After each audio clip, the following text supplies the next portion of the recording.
it's on right now, but it's not. We're not being seen right Yeah. They Okay, can hear so- us, but not see Yeah. us. And then Okay. you'll be able to see us up there.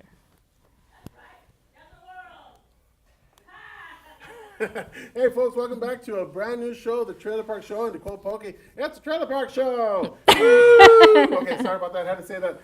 As you can tell, it's brand new Monday. It's the 16th of March.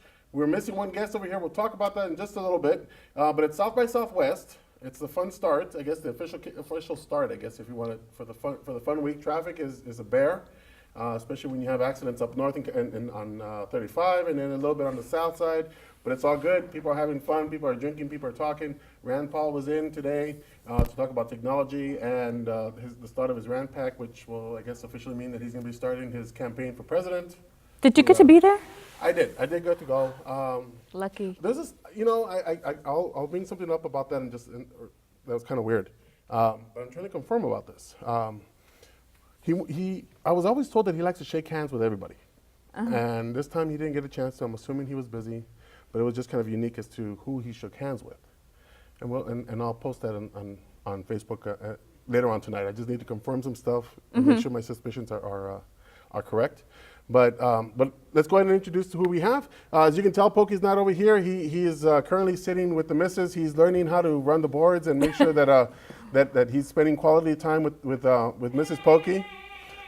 But they are here. But they are here. It's a family love time, or it's a family love time where they get to spend time and canoodle with each other in the studio and tell each other the schmoopy names and how much they love each other. Across from me, we have Gavino Fernandez Jr. From LULAC District 12, or president of LULAC District 12. We also have Adela Tanner from the Austin Republican Women. And then there's myself. We also have our guest, Gabe Rose, who we'll be introducing shortly. Welcome to the show, first of all. It's great to be here. Yes. Cool. And just a lot of stuff that's going on. So what's been going on with you, Gavino, before we continue? Well, we have a new top. What's this? What's this all about? It's because Who died? Who died? well, we have a guest, so we want to make sure we're all nice and pretty. And Pokey's over there canoodling with the missus. So. Well, pretty kind of quiet right now. We had spring break going on. So, everything's pretty much focused on South by Southwest. And, so I think they had some organizing or something this weekend. Yes, with something like that, yeah. But, to me, you're continuing to beat a dead horse. I think we need to move forward. It's sad that some folks use that stage to promote their own personal agenda. So I just want to mention that because I did have some discussions with people that aren't even from here, that organized this event. Oh, so they weren't from East Austin? No, they were not from here. Jumpoline. What time at the Jumpoline? Yeah. Okay. Yeah, they were not from here. And, but anyway. But other than that, we do have a guest from West Coast. From the West Coast, yes. Gabe Rose. And we just finished doing our education summit that you also were there. And we learned that a lot of our parents are exercising choice. Many of our parents in our communities, for whatever reasons, are not as loyal to our public schools like they were before. We do have Eastside Memorial, which is a former Johnston High School, that continues to fail in our community. And through that effort, we got to meet organizations like Parent Revolution, Libre, and some of the other charter schools that, if you're locked into this public school environment and agenda, you would never think these entities are out there. And they are. And They exist. They exist, and there are also strong resources for parents that take it upon themselves to further their involvement in the children's education. So with that, Gabe, I think you do that also in Los Angeles from another. Could you speak a little bit about perfect segue your into- program and what you do, your outreach, and Yeah, sure, go from happy there. to. Sure. Cool. Tell us a little bit about yourself.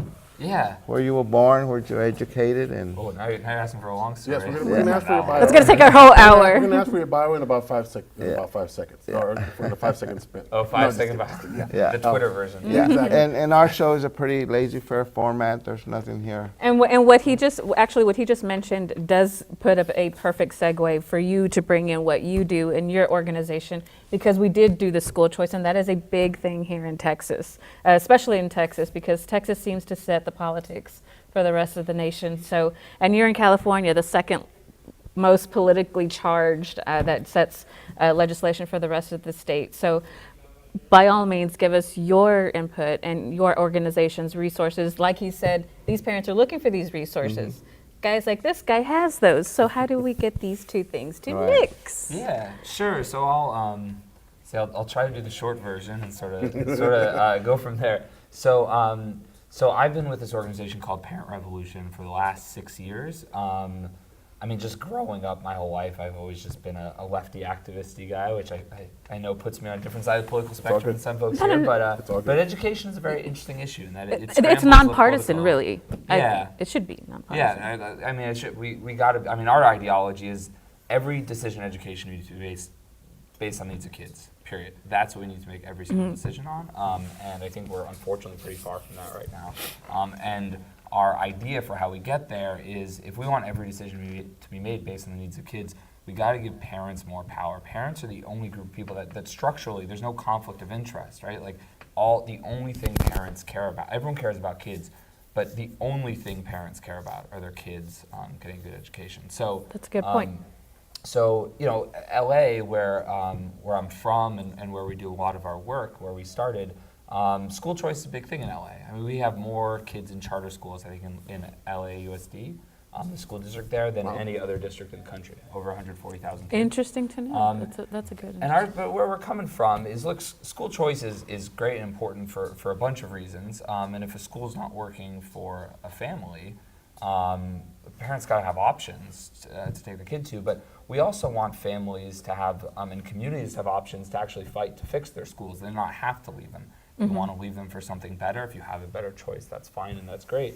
But we want to be able to harness the collective energy of communities to fight to transform the existing schools so that we can have schools of choice, but we can also have great neighborhood schools in every community. And we just don't have that in a lot of communities, especially Latino and African-American communities in LA. So we passed this law in California that's known as the Parent Empowerment Law, or the Parent Trigger Law, that gives parents, if your school is systemically low performing for many years in a row, parents can organize and demand the district change things. And if half or more of the parents sign a petition and turn it in, they can actually force the school district to change some of the staff, or they can even actually basically fire the school district and bring in a nonprofit public charter school to manage the school instead. So it's a lot of power for parents, and it forces districts to actually take parents seriously in schools where the district hasn't been able to do their job. Is that only in California? Yeah, so it started in California. We passed this law for the first time in 2010. It was the first time this law had ever existed anywhere. Since then, we've been helping parents implement the law, and as we've done that, it's gotten a lot of press and attention. We've actually seen legislators in a number of other states pick up the idea and run with it, and that's what's happened here in Texas. Yeah. We currently have bills pending in the House and Senate to pass a similar law here in Texas. Can you tell us the difference between the trigger law in California and the one here in Texas that was, I think the sponsor was Mike Villarreal from San Antonio? Yeah. So there was a version of Parent Trigger passed in 2011 that was very similar to California's. The problem was it created such a high bar for what a school had to do to qualify that almost no schools qualify. So here in Texas, a school currently has to be rated academically unacceptable, not just low performing, but academically unacceptable for 5 years in a row to qualify. And right now there's only 2 schools in the whole state of Texas that meet that criteria.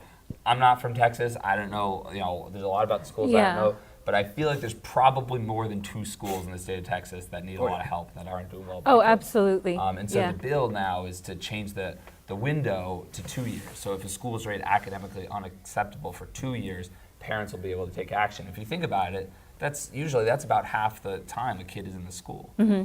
So parents need the ability to act while their kid's actually in the school. They shouldn't have to wait a whole generation to be able to do something about it. And is this for elementary, middle school, high school, or any of the above? It would apply to any school that's rated academically unacceptable for 2 years or more.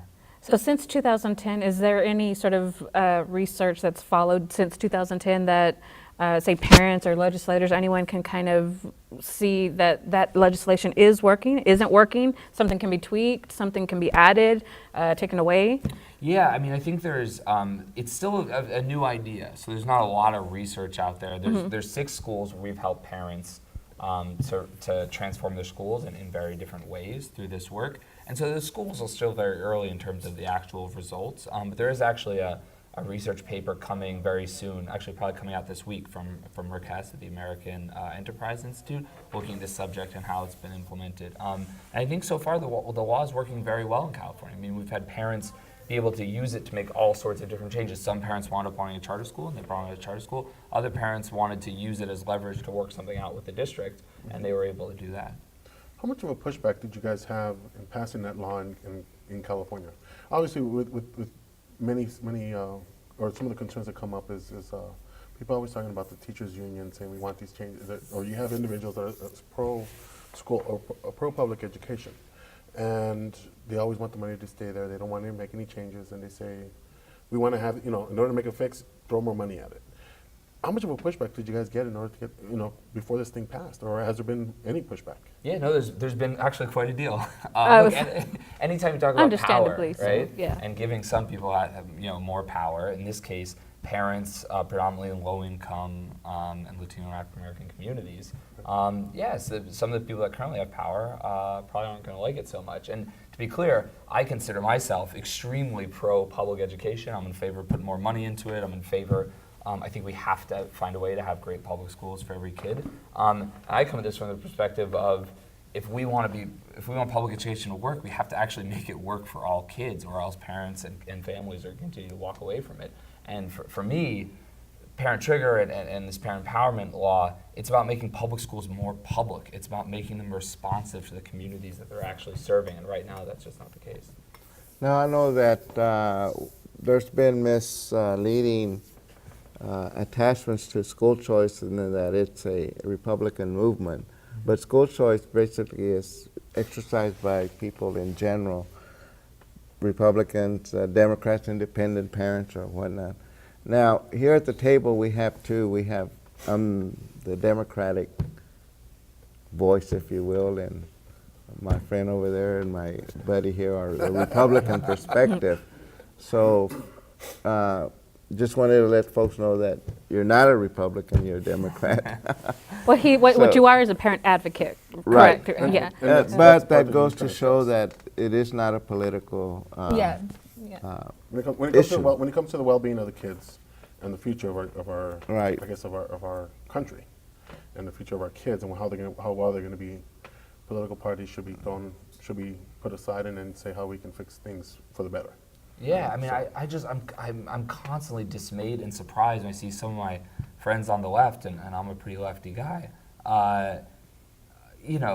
really stridently defend a system that is just in many communities utterly failing low-income Black and brown students. I'm a liberal for social justice reasons, and that's just, it's so indefensible to me. And so it's not to say it's an easy problem to fix that, or that there's any one group responsible for it. But the way in which we're so attached to sacred cows for adults and aren't willing to just always say every single time what is best for kids, I think our political conversation is just pretty broken about public education. And so you just see people throwing out sort of things that are unmoored from reality. Oh, this is just a Republican thing, or this is just a that thing, or this is about corporations taking over. So there's no basis in reality, but people just say it because it has the right buzzwords in it to raise money on their email list or rile up their base. And here we can show proof that actually in Texas that there was, when it came to the education system, and correct me if I'm wrong on this, Gavino, and Adela in this one, that corporations had a big play in how the education system has changed within the past 5 years. When it came to studying, how we do our testing for the kids. Who we purchase our textbooks from. Who we purchase our textbooks from. From what, 15 tests that they had to take just to get out of school? Standardized testing. Standardized tests just to get out of high school. Down to 5 when they came to the state saying, okay, we got to drop it down here.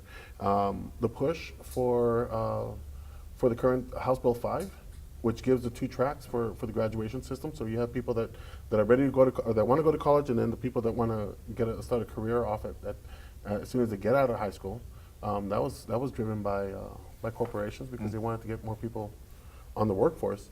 How much did you guys get? Well, I guess we can ask you on that part. What pushback did you guys get? Did you guys get any pushback on that end from California, about corporations saying we want to make, have some type of influence on how how the bill's gonna work out that was passed?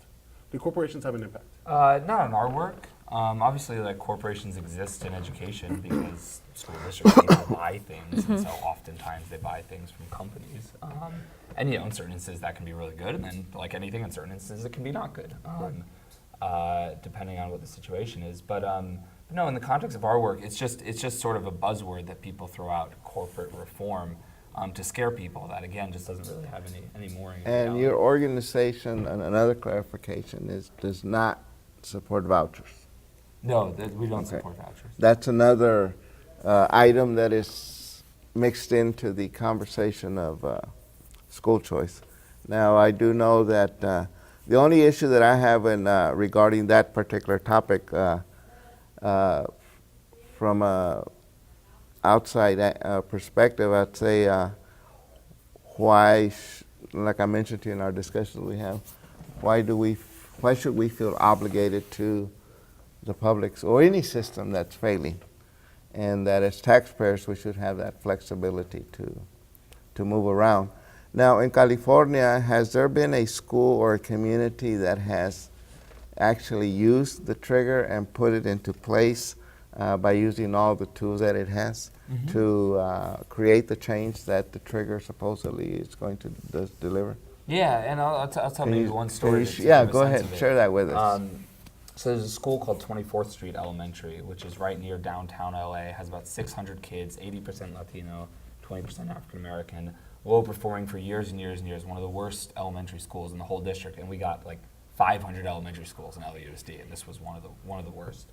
So the parents there were frustrated. They'd tried for years to do something. They'd had rallies. They'd worked with their teachers, some of them, and nobody was listening. They just weren't able. At every turn, they just sort of got shut aside, pushed away, and weren't able to get anywhere. And then they met us, learned about this law, the Parent Empowerment Act, and said, "Oh, there's a law that actually gives us rights and gives us power to push things to change if the district isn't doing it." So we worked with them. They set an agenda, what they wanted, improving teacher quality at the school, getting a better principal in there, a lot of changes that they outlined in terms of their agenda.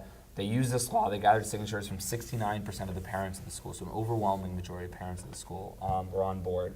They turned them in. Let me ask you, who led that? So the parents led it. So we help, and we're there to support them, right? This is our work, is we help parents to do this work.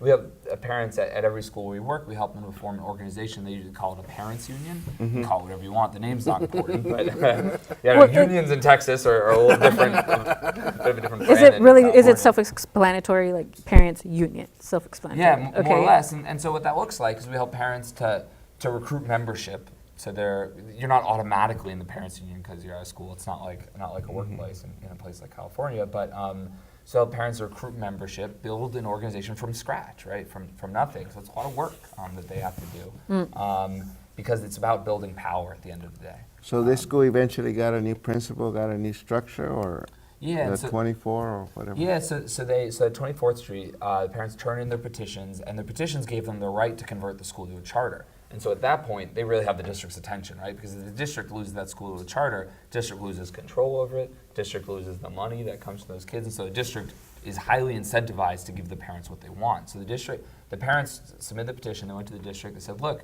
we're still open, we're not ideological about what type of school, we just want a good school. So we want a plan for you, but we're also gonna get plans from some charter school operators, and we're gonna pick the one that we think is best for our kids, that's most responsive to the agenda we've laid out for changes here.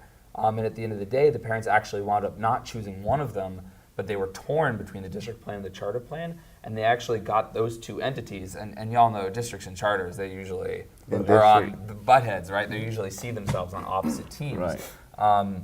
Even though the original idea of charters was to be synergistic and help be a laboratory where there could be experimentation and districts could learn from what was working in charter schools. So anyways, normally they're butting heads. Parents got the district and the charter school to actually get on the same team and write a hybrid plan for how they were going to transform the school together. Parents actually selected that as their choice, and that's what's happened right now. at the school. The school added pre-K for every kid. The district kept control of pre-K through 4, and then the charter school is running a new middle school, a 5 through 8 middle school for all the kids. That was not for all the kids before the change happened. So parents are able to do really innovative, interesting things to make change at the school once they have power. And how do they stay involved, the parents? I mean, once they...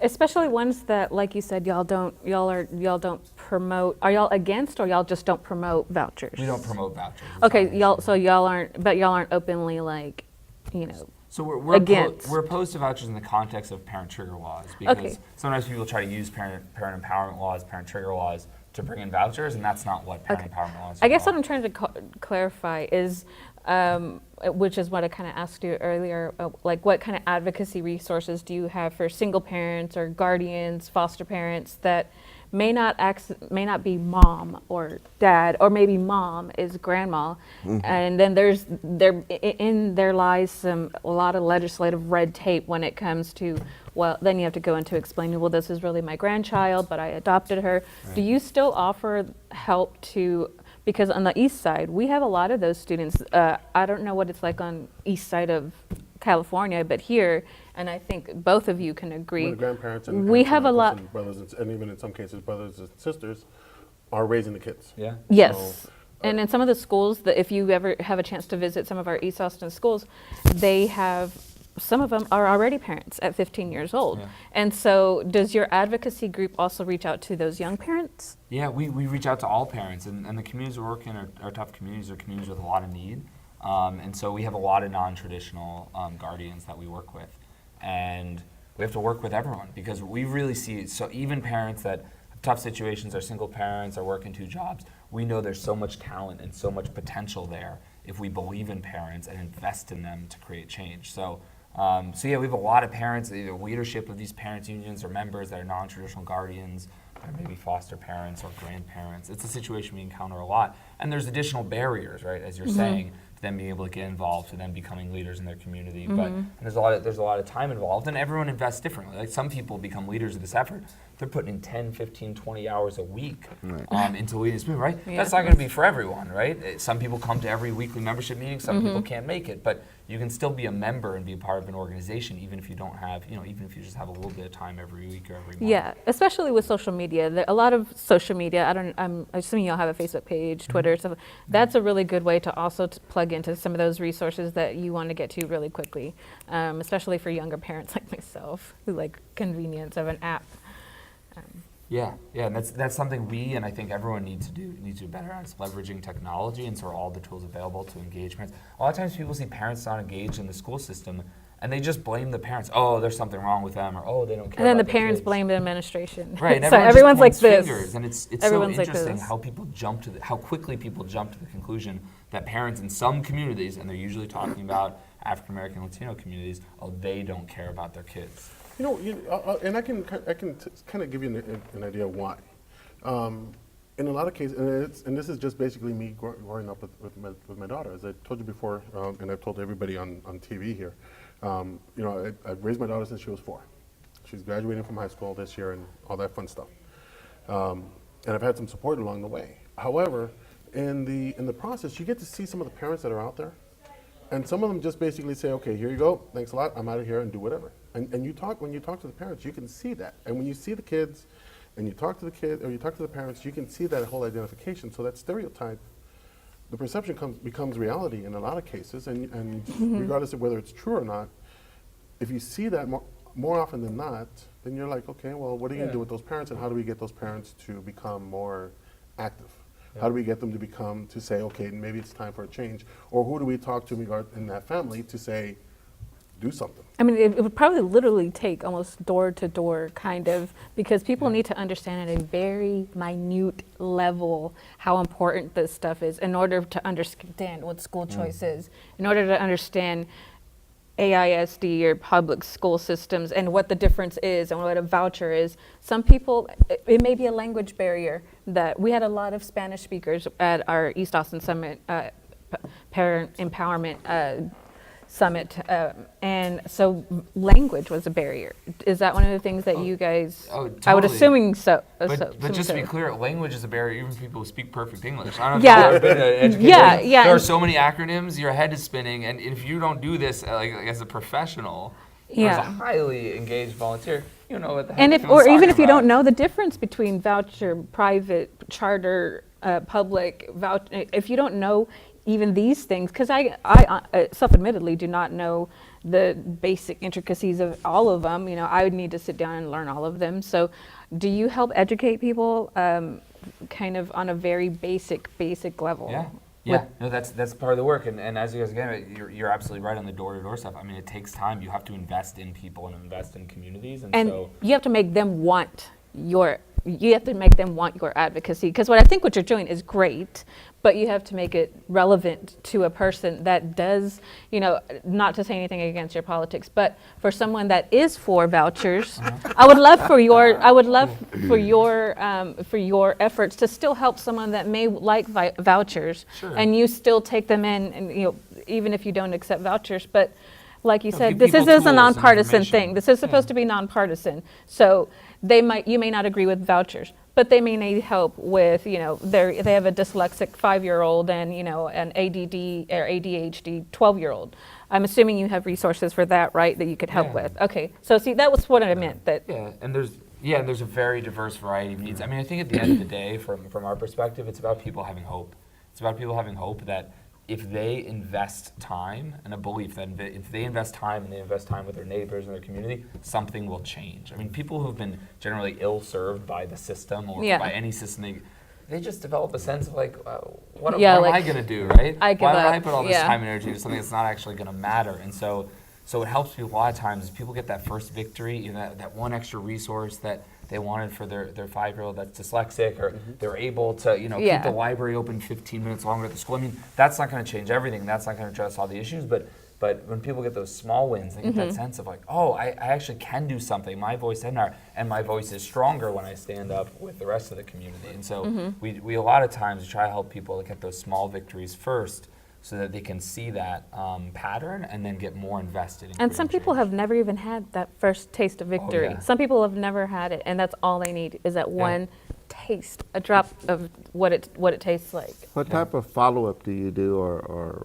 working with the parents?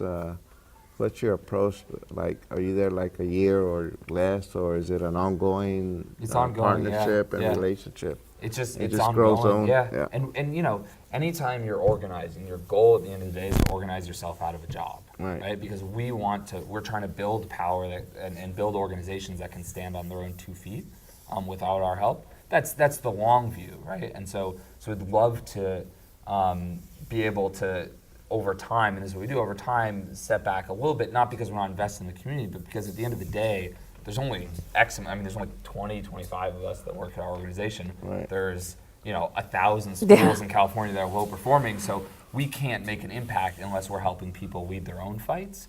But we're there until folks are And ready you've to been do at that. this for 9 years? The 6 parent, years. 6 Six Parent years. Revolution, 6 years, Yeah. so? I got a lot of gray hair to prove Yeah. that. Well, I was going to say, going to that, I know you're going to become a millionaire doing this. So, yeah.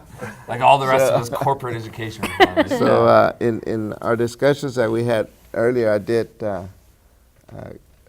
commend you for your efforts and your strategy and your whole mechanism in putting an organization together. Like I was sharing with you, many of us here have those ideas, but we're short in resources and we're short in this and that. So, you know, like I said, you know, commend you for putting that structure together and having an organization to address the parents' needs, because many of them do, like I said, we learn at the Art Summit, are hungry for the information. And if it's prepackaged and explained to them real well, they'll take it upon themselves once they get enough energy and enough info and take the lead, because obviously at the end of the day it's to their benefit, and because it's the immediate impact is their child. So you know, organizations like yours and Libre and what is it, the other one, Texas Reform, I believe so. Something like that. I forgot the name at this time. yeah, Texas Reform, something like that.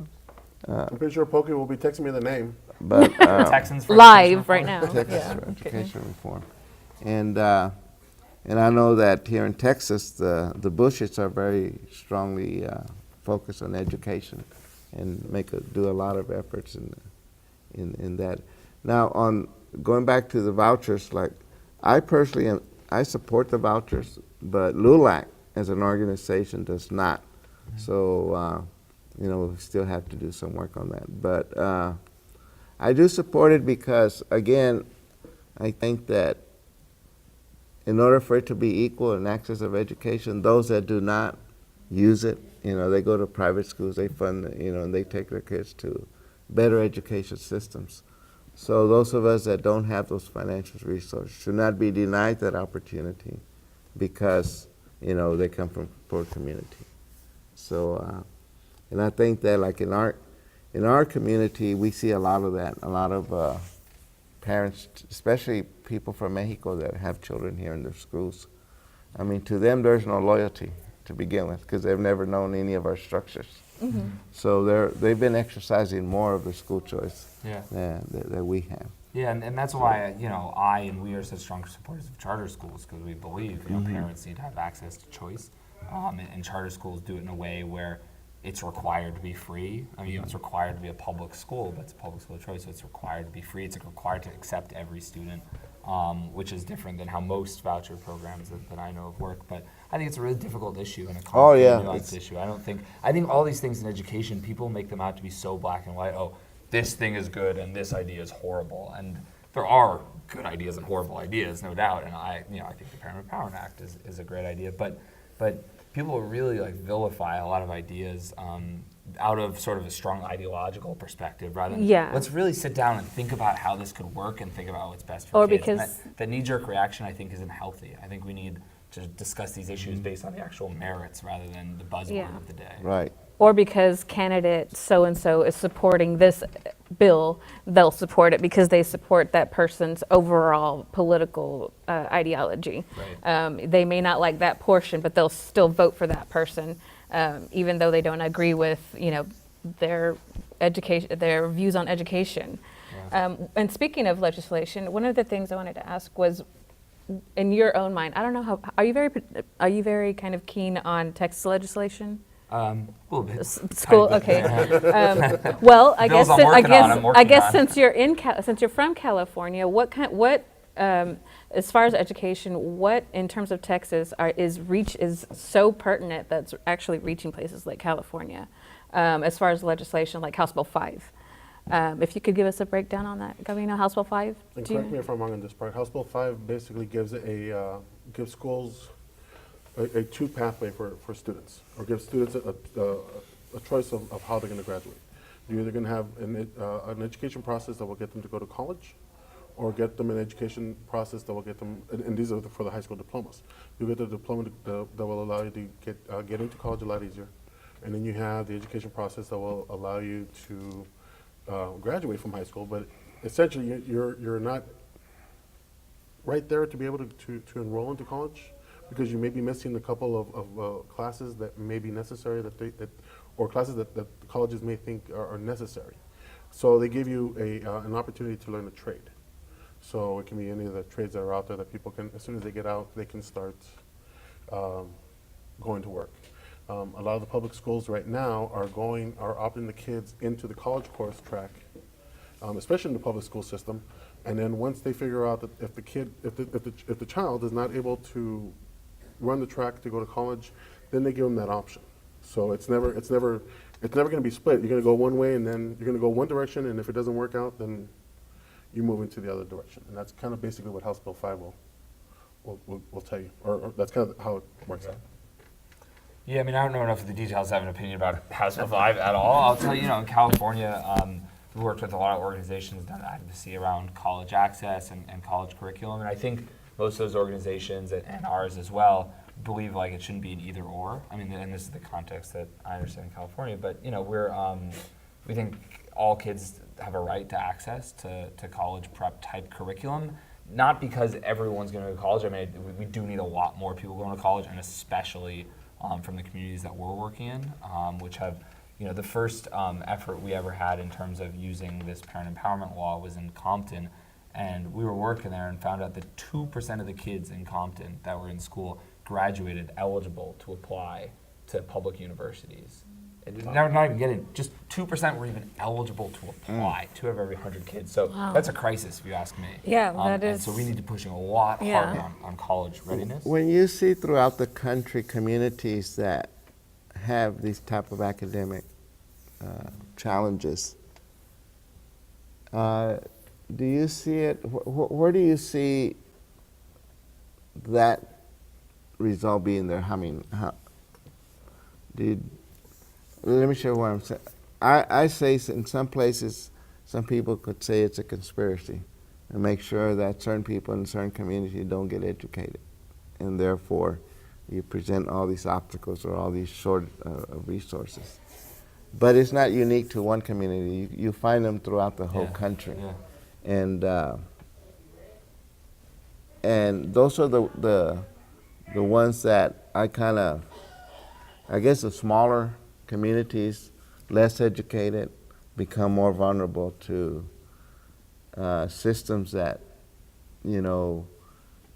can control. For example, that's why like I mentioned to you, one of the challenges that we have here in explaining or allowing parents to explore or use choice is that many of the teachers in the classroom are union.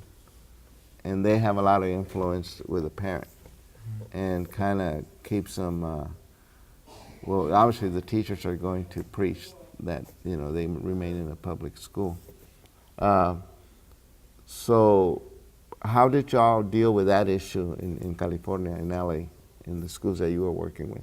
Yeah, I mean, I think you sort of get all sorts of different reactions when parents stand up to organize. I mean, we've had schools where some of the teachers were really supportive of the parents' efforts when they said, hey, yeah, it's like, and principals too, hey, yeah, we do need to change things here, and if y'all don't speak up, it's not going to change, or it's not going to change fast enough. So people, sometimes in secret, because they're worried other people might find out, that the people behind closed doors pat them on the back and say, good work, keep going. Unfortunately, you also get sort of what you're talking about, where adults at the school will react really badly and behave in a way that nobody in a school should ever behave, because A, it's inappropriate, B, it sets such a bad example for our kids, and if we're not setting a good example for our kids at schools, what are we doing? I mean, we have times where parents are organizing and demanding changes at school, and again, this is not just any school, this is school that's systemically low performing, right? There's 30% of the kids are reading on grade level, 70% aren't, right? Like would be a common thing at the schools we're working at. And you see adults there, or the district, or unfortunately sometimes the teachers union, that will, they'll bring the kids into it. They'll tell the kids, hey, your mom's trying to get me fired. Your mom shouldn't be doing what she's doing. Kids come home crying. It happens all the time, crying to their parents. Now the parents, their little 6-year-old baby, right, is now crying, thinking that their mom is trying to hurt their teacher.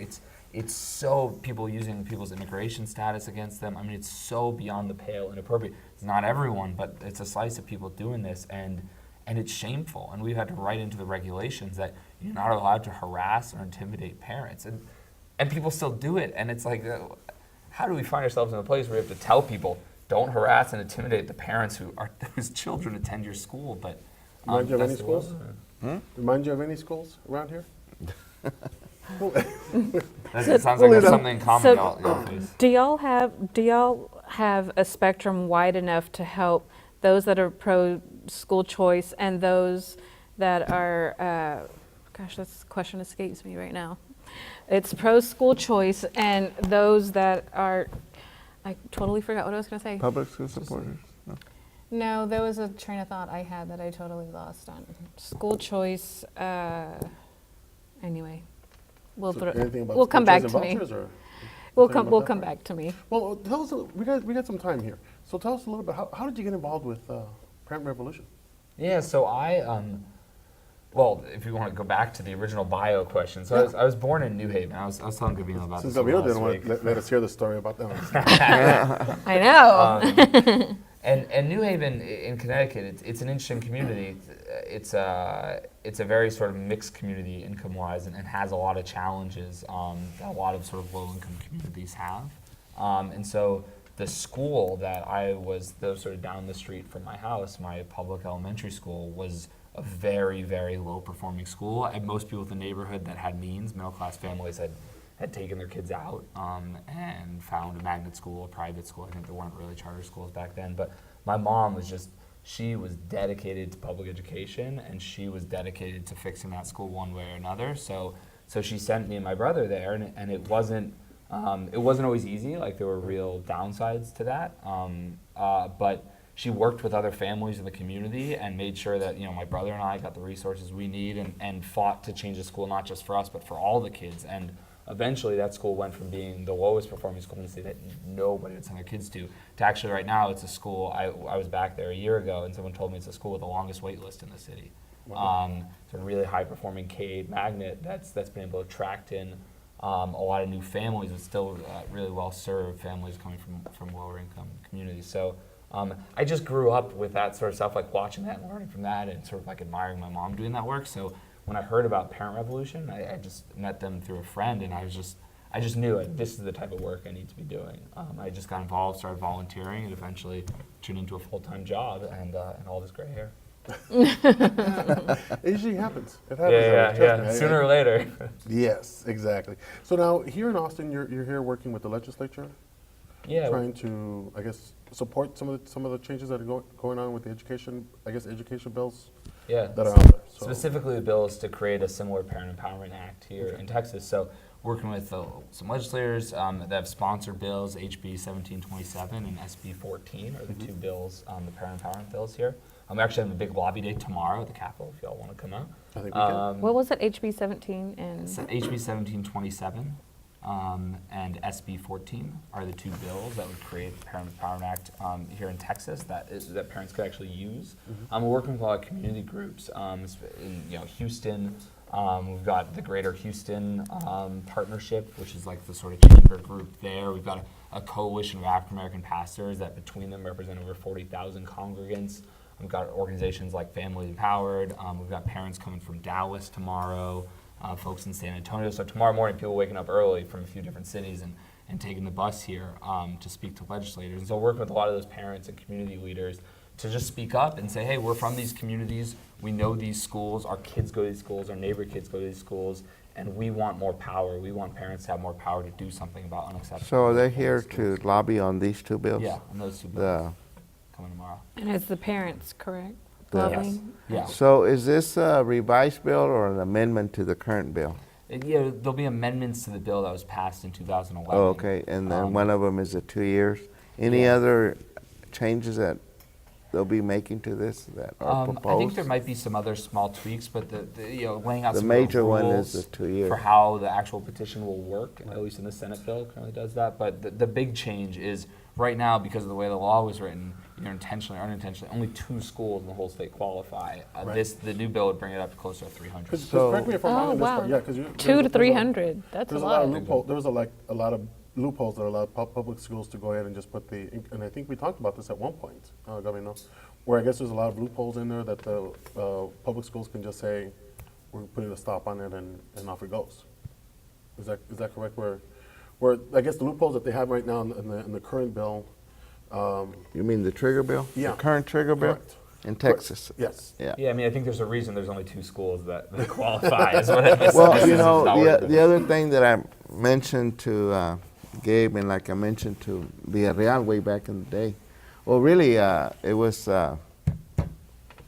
Ms. Edwards, Dr. Edwards, Yes. because we had talked about the trigger bill, is that while all these nice resources and tools are out there, the challenge is going to be to educate the parents on how to use it. Yes, Yeah, exactly. that's the That's hard a part. very good point. Because, like I mentioned to you, many of the laws are written by lawyers. Yeah, So to interpret and implement, becomes a challenge in itself. And I would say it really have to be really dedicated parents in order to maintain their attention span, Yeah. because these kind of discussions aren't that, yeah.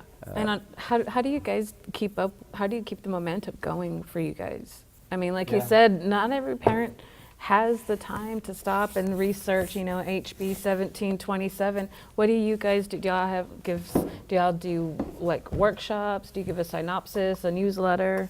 All Anything of the like that? above. I Okay. mean, you got to do everything. It's difficult work, so you got to use all the tools at your disposal. We spend a lot of time in the community, in people's homes, at the park, outside the school. Where do you find your most frustration in working together?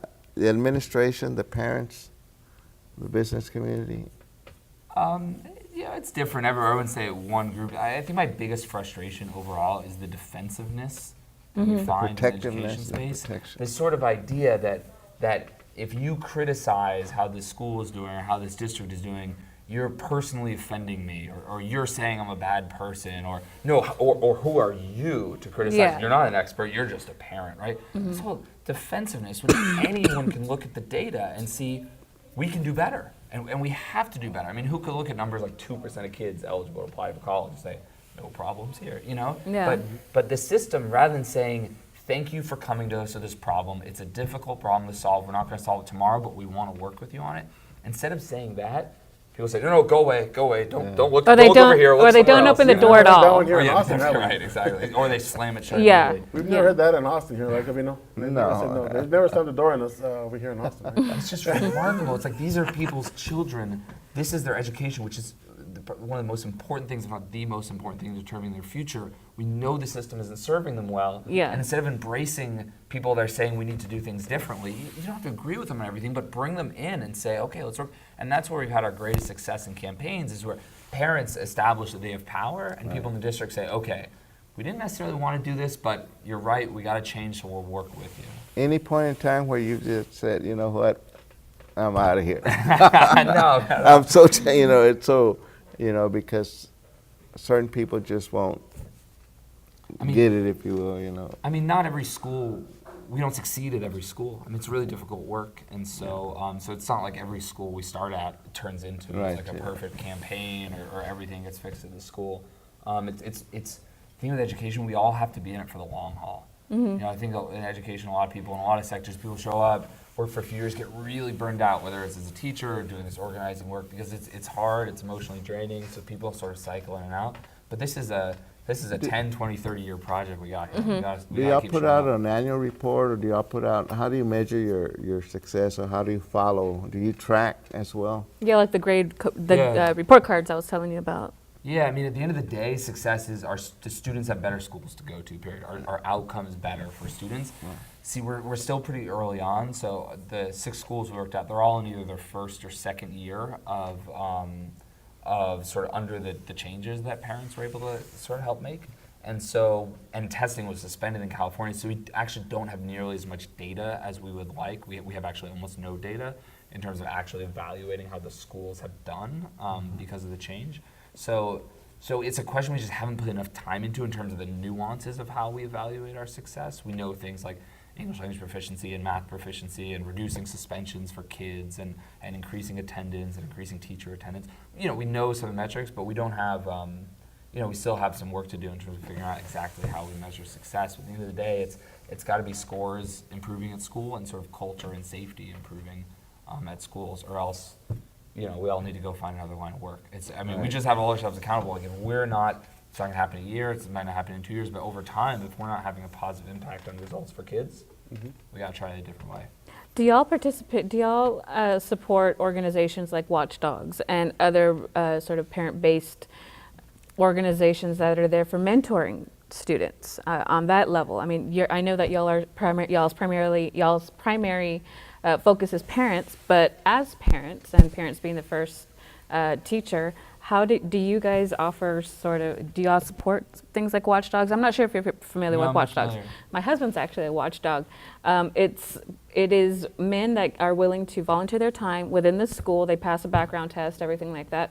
And they actually go into the schools, and that you can stay for X amount of time, and you run activities. And what I liked about the program was that sometimes this is the first time some of these boys and girls are seeing what a good man looks like for the first time, what a man that takes responsibility looks like, because we don't know, we honestly don't know, public school, private school, whatever, we don't know what each of these students goes home to at the end of the night. So what I like about Watchdog, and I'm glad that I'm getting to tell you about it, because I'm hoping that it's something that y'all would be able to look at, because it's one of those things that it's not a partisan thing. Who doesn't who doesn't agree that there could be it would be profitable in a way that kids can grow from a very strong male presence. Look at how many females are kindergarten teachers, first grade, elementary school teachers.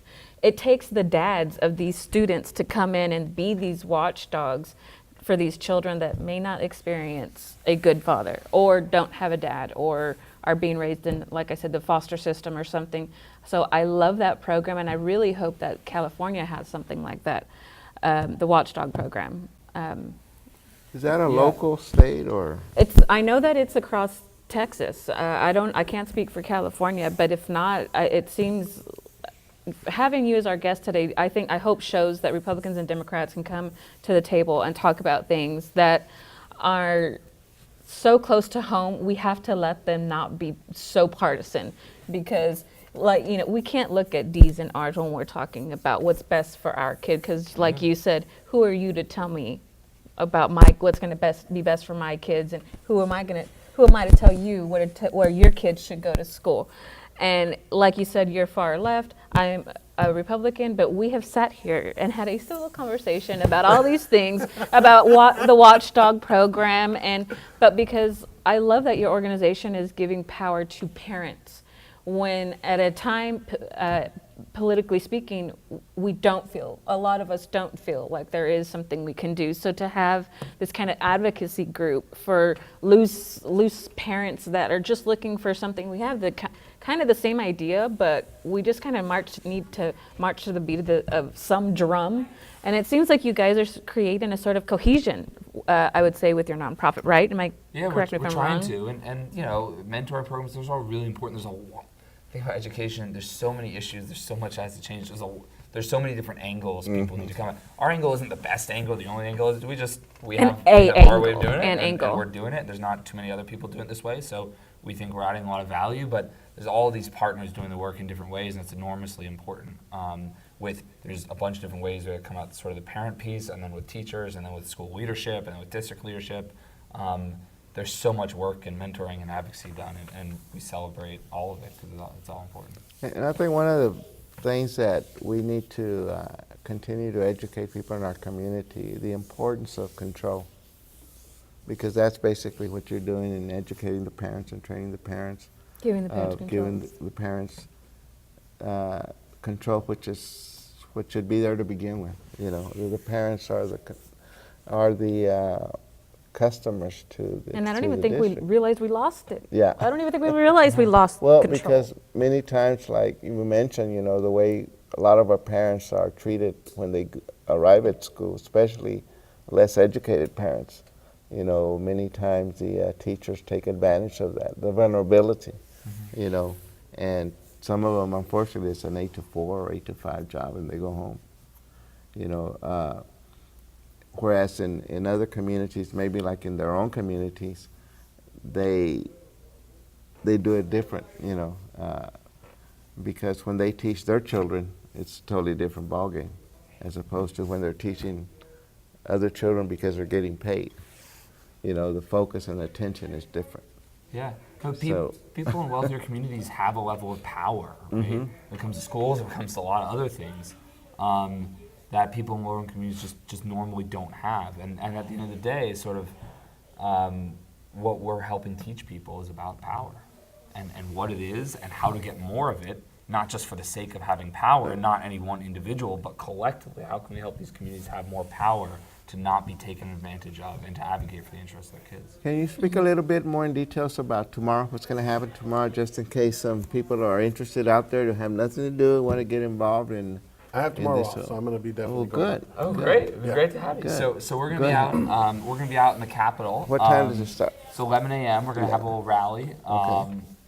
with some leaders in the faith-based community, and with parents, and sort of other folks from And when across you the say we, it's a coalition of folks or parents? yeah, it's sort of the folks I was talking about earlier, some of these, Okay. coalition like African-American pastors Okay. from Houston and parents from Dallas and some folks in San Antonio.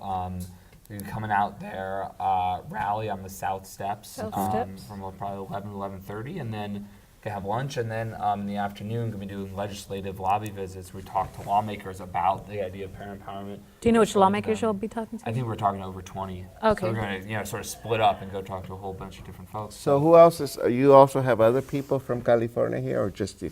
Yeah, there's a few other folks from my organization that have been working on the ground and sort of talking That to are here with community you? groups. Yeah. Oh, okay. They're also here. Okay. So. Do you have a website that does have the legislators? Because here in Texas, some people follow a legislator rather than the legislative bill. They follow a specific favorite representative or senator. Yeah, I don't know if we have online a list of everyone we're going to visit, but I can certainly get it. And send Okay, it to or you. like you said, you guys are really big on social media, so you could probably, Yeah, post. it. Okay. Yeah, definitely. Well, Yeah, please- because today was a public school rally, support for public school teachers rally. That some way somehow ended up being called Latino Activity Day or something like that. Always send it to Minority Action. That's what Yeah, God. yeah, no, and, kidding. so, Never about the kids. It's always about the minority. yeah, So we'll so- leave that alone. Yeah. Well, Gabe, I really appreciate. We We really appreciate it. Yeah, I shouldn't yeah. be saying that. It's we. We really appreciate Yeah. you being here on the Trailer Park Show. We wish Pokey was here, but of course, he's having his little smooch fest with the missus in the studio. So tell us one more time where they can find you at on online, on the website, Facebook, wherever they can reach out to you. Yeah, so our website is just www.parentrevolution.org. Our Twitter handle is @ParentRev, parent and then just REV. We'd love to have folks out tomorrow if they want to come. We'd love to have folks sort of look us up on Facebook, Twitter, online, and engage with us online. And we want to be a part of, the parents and community members and community leaders that we talk to want to bring this law to Texas. So we're just here to be in service and help make that happen. And if folks want to see a law like this passed in Texas, we're here to try to play our part and make it happen. So if it does pass, do y'all plan to stay in Texas or expand to Texas, or is that something y'all contemplated in Like the a home future? base in Texas? Yeah, An I mean, office or- open to it. I mean, what we want to see, we know that sort of per this conversation, laws like this they're difficult to use, and if you just pass it and nobody uses it, Just sits okay, there. and 0 kids have been helped, so what was all the fuss about? Yeah. And so we know that there's going to need to be organizations supporting parents in using this law here in Texas. We don't really care much whether that's us or someone else. Normally, we prefer to just sort of help other organizations learn, because We'll be again, talking about that. yeah, there's We'll definitely be talking about that part. Let's do that because look, like I was saying earlier, you got in California 1,000 low-performing schools. There's one of us. Like we can't ever grow, no matter how fast we grow. We can't ever grow fast enough You're to help all supposed the to. kids and parents that need it. Again, enough gray hair. I don't need to. It's a good problem I to don't need have, go too though. fast. Yeah, and so we want to help support other organizations taking this idea and run with it. This idea of empowering parents at individual school sites, using that to transform schools, and then working with them over the long term to transform school districts and entire states. And so, to the extent there's local groups here that want to take the ball and run with it, our preference is to work with them and help them really be the key players on the ground. But if folks really want us to come in and open up an office and play a more active role on the ground, we're happy to talk about that. Well, I like the name of your group. It's very parent. So do I. So do Parent I. Revolution. That means that y'all endorse open carry as well.